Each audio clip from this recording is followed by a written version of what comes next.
সুপ্রিয় বন্ধুরা, আসসালামু আলাইকুম। কথা বলছি কলরব কেলেঙ্কারি নিয়ে। হ্যাঁ, কলরবের কথা বলছি।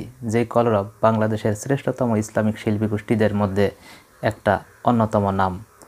কলরব শিল্পীদের নারী কেলেঙ্কারির বিষয়ে গত 25শে মার্চ 2020 সালে একটা পোস্ট দিয়েছেন একজন ভাই ফেসবুকে, যে তিনি সাবেক কলরবের শিল্পী ছিলেন এবং তিনি ঢাকা থেকে মুক্তি পাচ্ছেন এবং কলরব থেকে মুক্তি পেয়ে বাড়িতে যাচ্ছেন। তিনি বলেছেন যে কলরবের সব শিল্পীরাই কম বেশি নারী কেলেঙ্কারির সাথে জড়িত।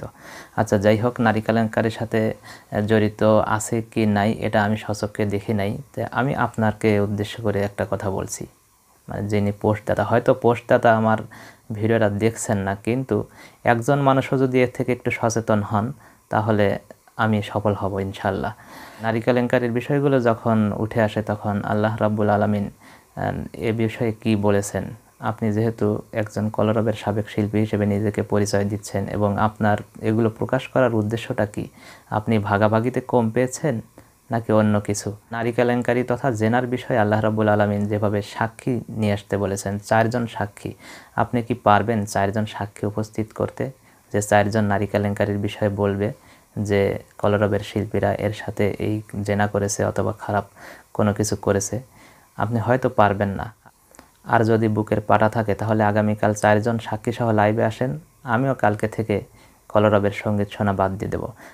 যাই হোক, আপনি যেভাবে অভিযোগগুলো তুলেছেন এভাবে অভিযোগগুলো না তুলে, পাপিয়ার ভিডিও যেভাবে ফাঁস হয়েছে, বিভিন্ন তারকাদের ভিডিও যেভাবে ফাঁস হয়, আপনিও সেভাবে ভিডিও ফাঁস করে জাতিকে দেখিয়ে দিন, তাহলে জাতি সজাগ হয়ে যাবে।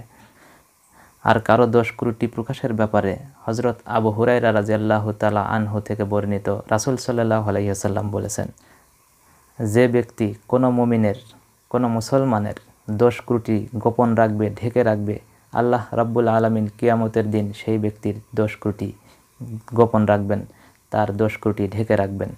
তাই আসুন আমরা উদ্ভট তথ্য প্রচার থেকে বিরত থাকি। আমরা নিজে সংযত হই, অন্যকে সংযত হওয়ার সুযোগ করে দিই। নিজে বিভিন্ন গুনাহ থেকে মুক্ত থাকি, অন্যকে বিভিন্ন রকম পাপাচার থেকে মুক্ত থাকতে সহযোগিতা করি। কিয়ামতের ময়দানে আল্লাহ যেন আমার অপরাধও গোপন রাখেন, আপনার অপরাধও গোপন রাখেন। সবাই ভালো থাকবেন। আল্লাহ হাফেজ।